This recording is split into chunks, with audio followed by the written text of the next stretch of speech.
Hey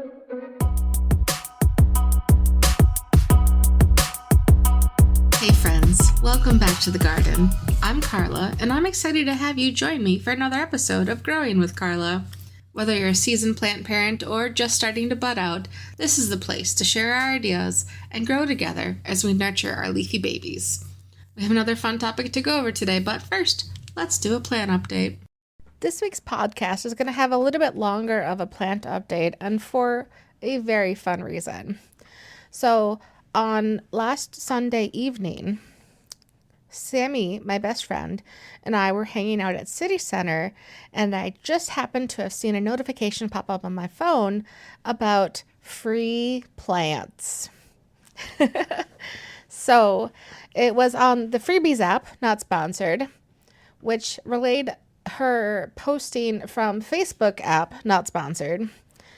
And I messaged her. Her name was Linda. She was wonderful. And she was like, yeah, come and get it. So I'm like, sweet. And she asked if I knew how to take care of the plants. I'm like, yes. And I shared the info to the podcast here. And she's like, oh, so can you bring some pots? Because I have more plants for you then. So I'm like, yes, I can bring more pots. I have like 20 sitting in the garage that are not currently used. So yes, I have pots. So we drove all the way to Williamsburg and we met Linda. She's a wonderful lady. She has gorgeous plants. They're actually pretty well taken care of. The ones that we received from her, with the leaves look rugged, but the plant itself and the roots were all healthy. So Linda, you're doing a great job. So thank you again for all the plants that you gave us. I know the ones that are still in your home are going to be doing amazing. And a big shout out to you. So thank you. So starting with the plants that we received from Linda, one of them was a money tree. The leaves were kind of rugged, but overall, again, very healthy plant. Once I get it with more leaves on it, this is one that's going to be going to my friend Sammy because I do already have a money tree. The next one was similar to the one that our friend Emma gave me. So I think it's called the Dieffenbachia. And so it was 3 stems in one pot. I'm pretty sure they're all off the same plant from when we repotted it. So we just put the plastic pot into a larger ceramic pot to help with drainage so that it didn't like flow onto my floor or kitchen table. And it's doing great. We put one of those terracotta stakes that uses a recycled water bottle for auto watering on it. And it's been happy since. We also got 2 lucky bamboo shoots, which are super adorable. Leaves on one was kind of yellow, but overall very healthy. The roots look very healthy. We moved them to larger pots and then used craft dowels to help support them in standing up because the roots weren't settled into the new pots yet, and so they needed a little extra support. There was another plant that I don't have pictures of on my last Instagram post, but it's kind of a mystery plant for now. All of the leaves are gone, but it's still got healthy green stems. It's still absorbing water from the pot. So when we find out what this mystery plant is, we will share. And then we got 2 adorable, they're like a lemon lime kind of spider plant looking, but it's not a spider plant. It is a, pause for searching on Greg app. They are Dracaena Lemon Lime. They are gorgeous. There was 2 plants in the one pot that Linda gave us, so we separated them into 2 pots, and then I kept one and Sammy took the other. And then an update on the fingers plant that I named Samantha that I got previously. It's been also repotted, and it's doing really well still. And then we had another Dieffenbachia, this one larger, and then we had to use zip ties to help secure it to its plant stake so that it would help stay up because the soil didn't seem very well rooted, so it just needs a little extra support too. So thank you, Linda. I love all these new plants that you gave us. They're going to be well loved, and you can follow on updates on them as I post updates on Instagram and add progress pictures to each plant in the Greg app. Today I wanted to talk to you all about journaling with your garden and your indoor plant collection. I really enjoy my plant journal and my garden tracking, and there's a few reasons why I highly suggest that you, in your plant and gardening journeys, keep a journal. The first one is to track progress. By having records, it's like your own scientific adventure, observing the natural world and then documenting what you see, what you smell, what you can taste if it's edible, what you feel if you can touch it. It's a great, fun, at least it's fun for me, exciting thing to do is write about the things that you're passionate about. So if you're passionate about your plants and your garden, you can track its progress so that you'll see when you planted it, when's it going to be ready for harvest, things they have to do to help maintain the plant. You can draw pictures of your plants as you're tracking their progress, or if you have a image printer of your choice, like I have a little HP Sprocket, so I'll take pictures of my plant's progress and print it out on 2x3 sticker sheets and just peel off the backing and stick them into my journal and at near each update. Another great reason to be keeping your plant journal is so that you have information about what you're growing. Like, did I get heirloom tomatoes or did I get beefsteak? Are these Roma, or what if they're just really small and maybe I got a cherry or a grape tomato plant? So it helps you keep track of what you have so that if you really enjoyed it, you have references to look back at previous years so you know what to expect for New Year's. Or if you had particular pests in your area, you can see about what time of year they were bothering your plants and then any steps that you took, whether or not they were successful in remediating the problem. I like to include any garden or plant related projects in my journal as well.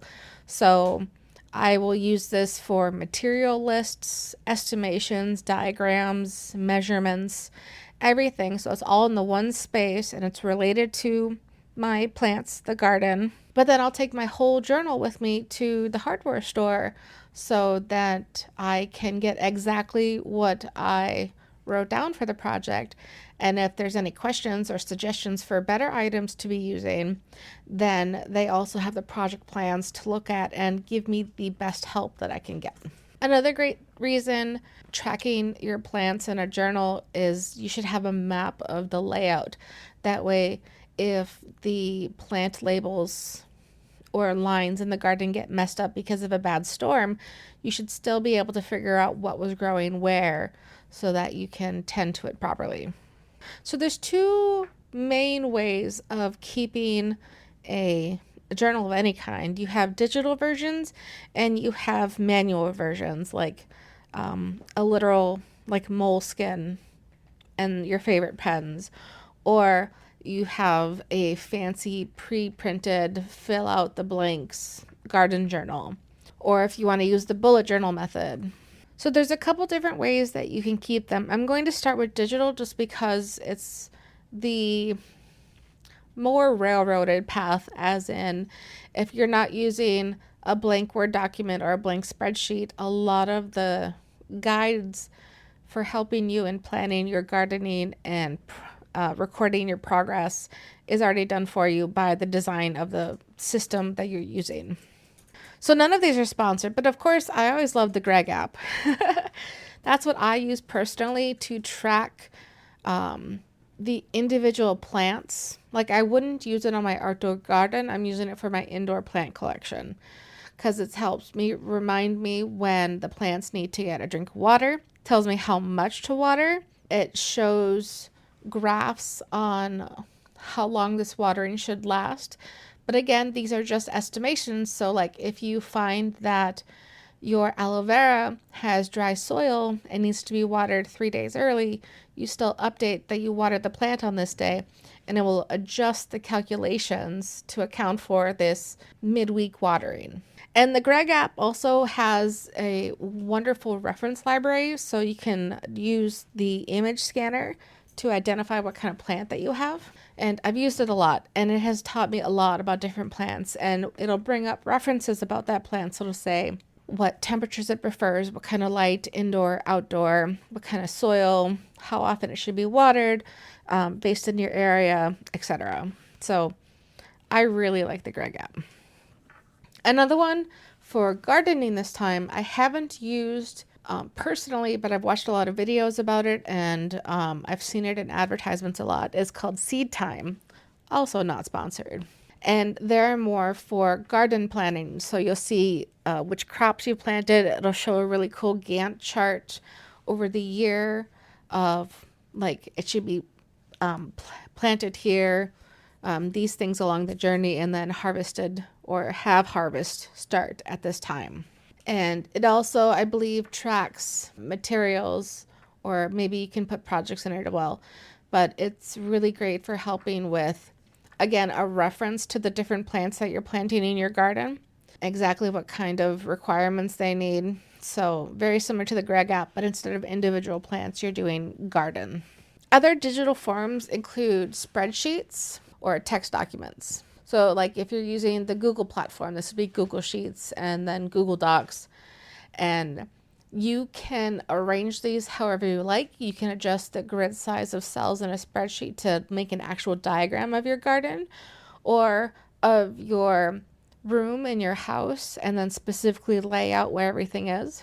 Or the Word doc, you can very well format it as how we are doing with the pen and paper options.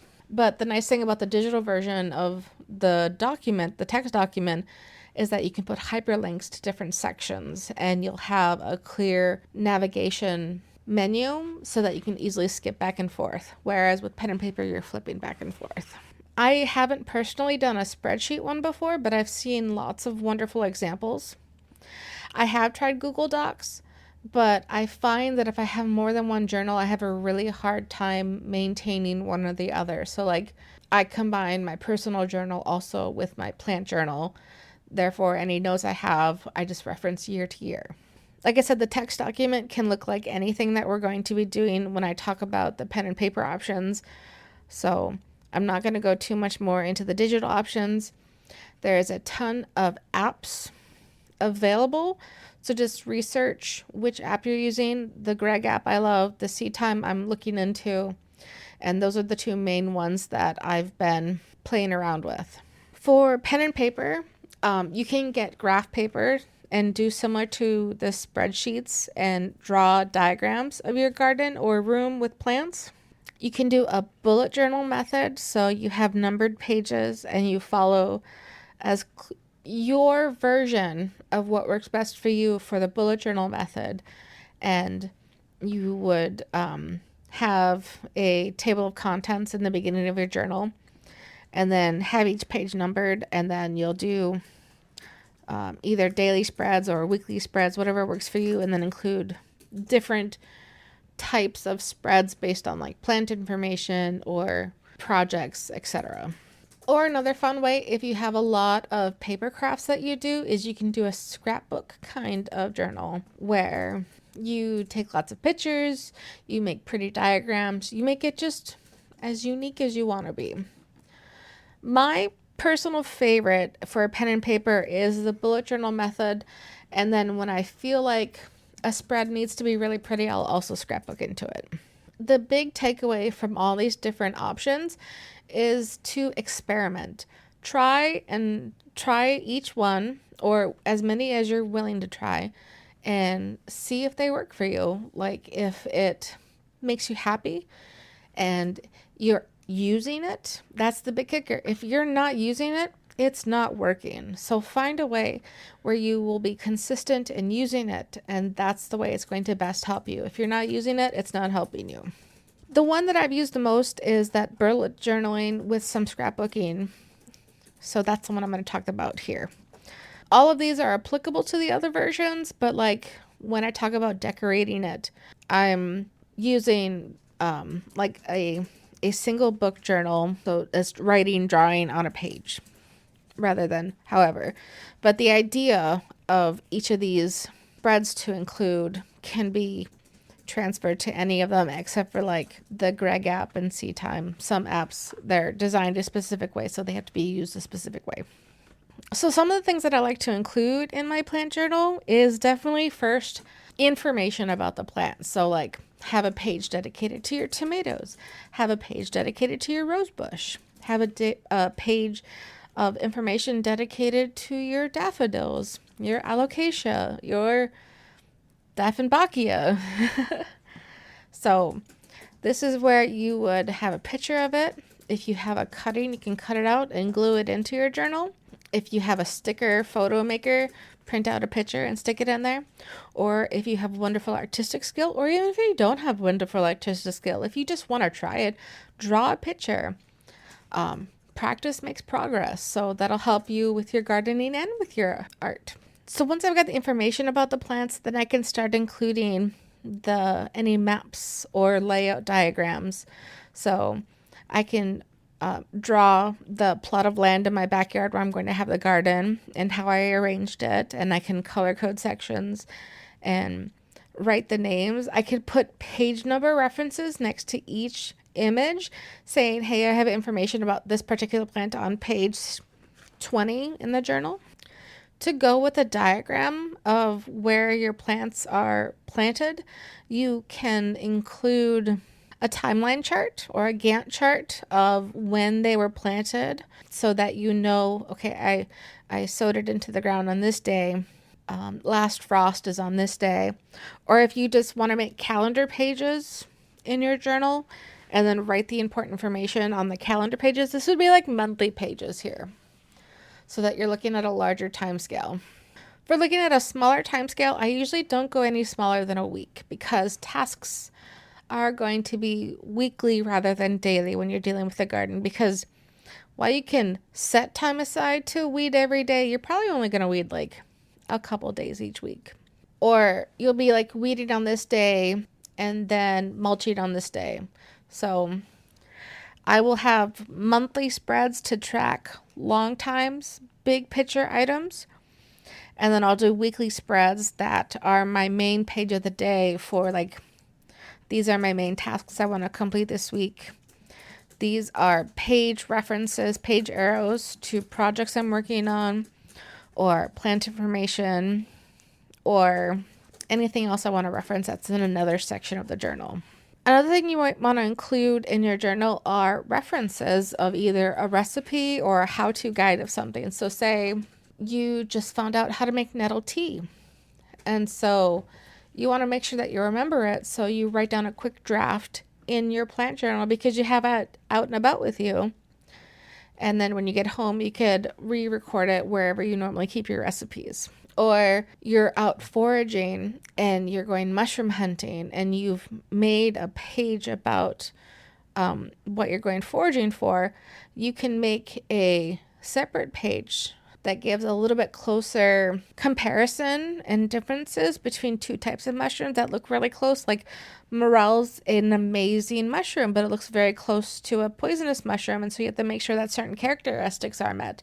So you can put page arrows back and forth to their individual information pages, but you can also make a combined page where you have a at a glance view of characteristics and things to watch out for that you pick the a super yummy plant versus the one that'll be the last plant you ever eat.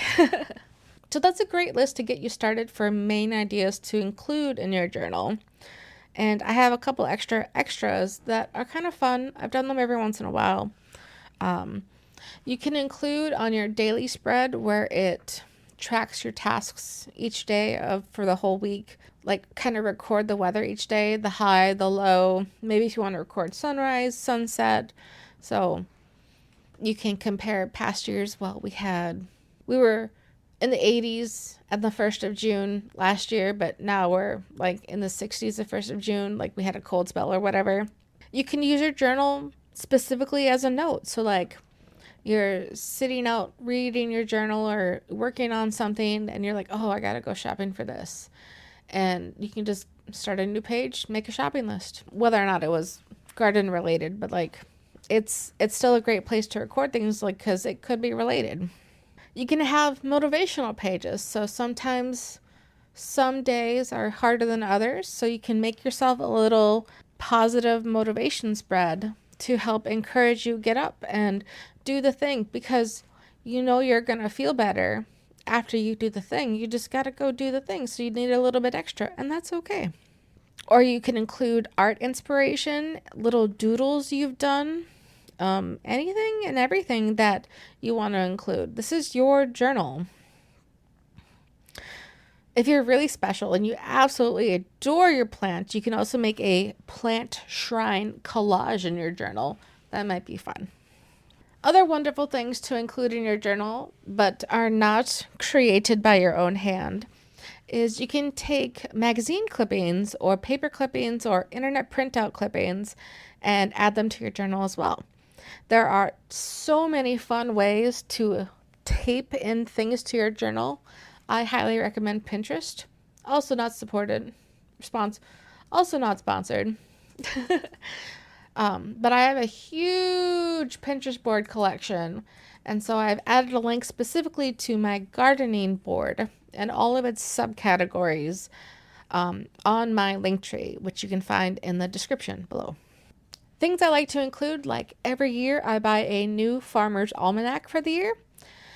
And I will either keep it close in my journal if I'm keeping everything in it, or if I like specific things but not everything that's in that year's print, I'll cut them out and tape them directly in. Like if I find nothing good except for the calendar dates that show sunrise, sunset, and the frost dates and etc., like I'll take just those pages and stick them into the back of the journal. That way I have them as reference.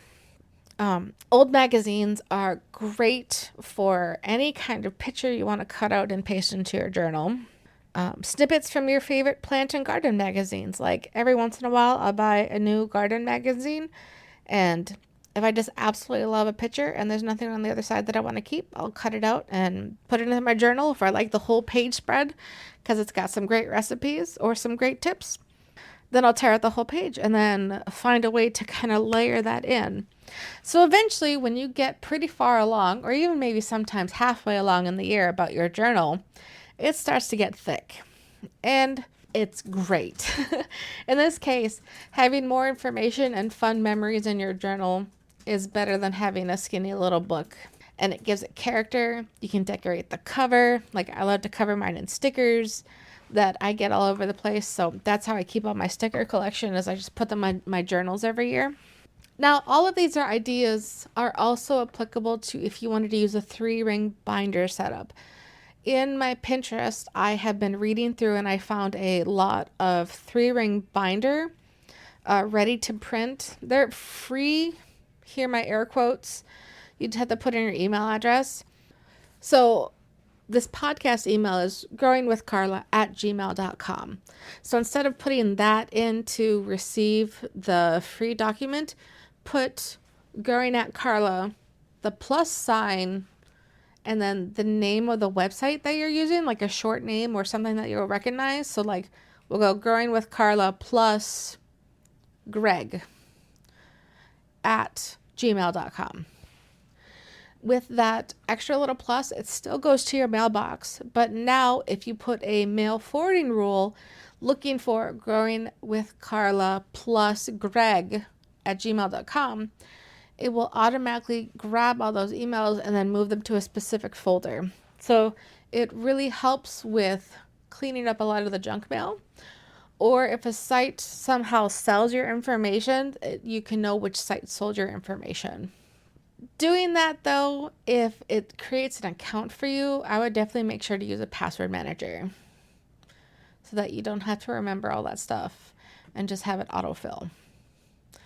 I highly recommend 1Password, not sponsored. Anyways, that's my technology spiel. But there is on my Pinterest board a lot of 3-ring binder printouts that you can use. So if you want to take a look, definitely go through those. If you have any questions, please send me a message and I will gladly talk about any of your plant journal ideas with you, because that's actually really awesome. I love it.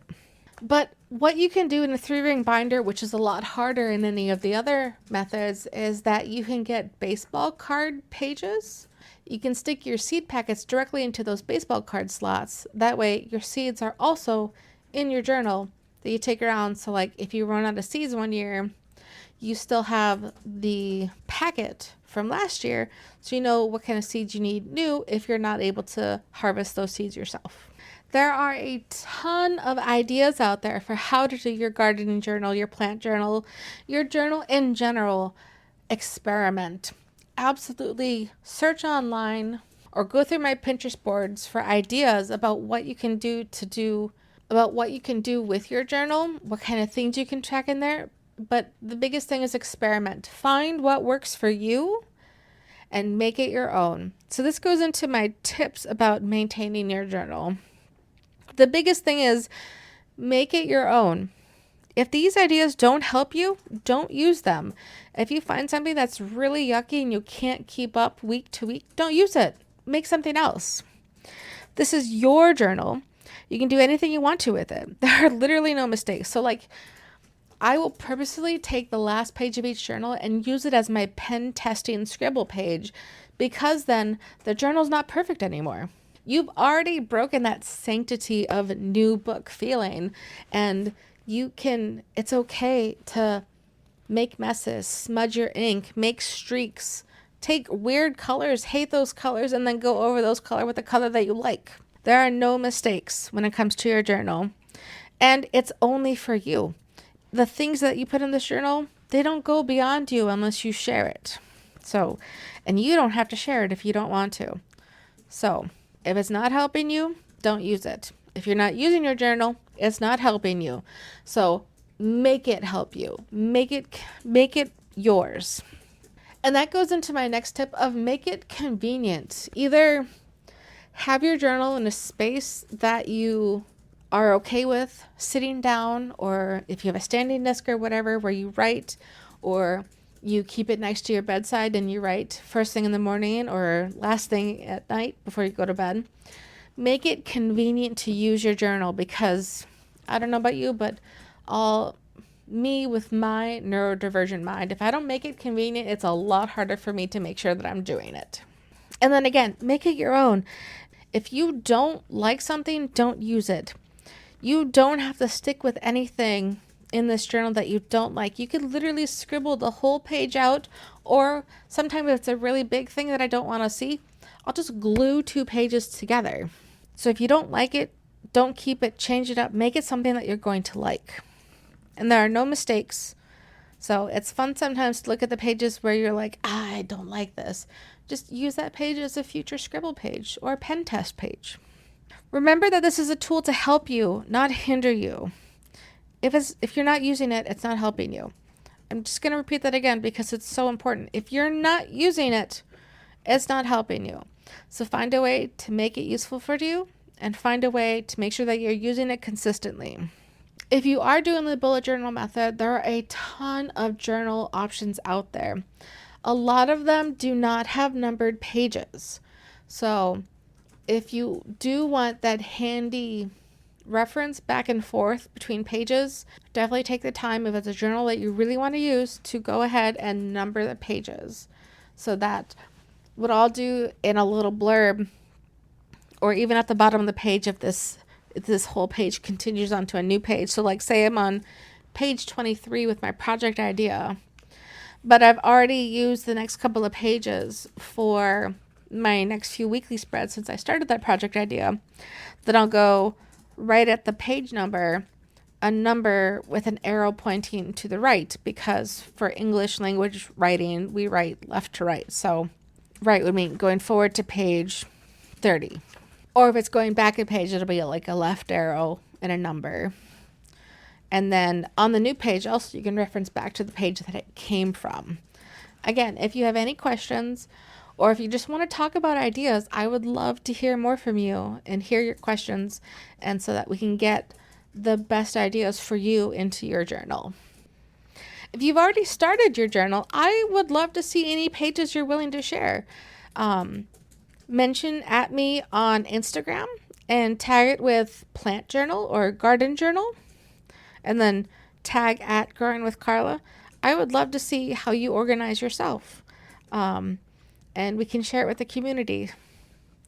I do have a lot of my own ideas on my Pinterest board, so please use it. I also have some regular journaling boards too, if you also want to take a look at that. The link, you'll just have to go up to my profile and then down to the other board. All right, friends, I really appreciate you for taking time out of your busy day to be with me. It means a lot.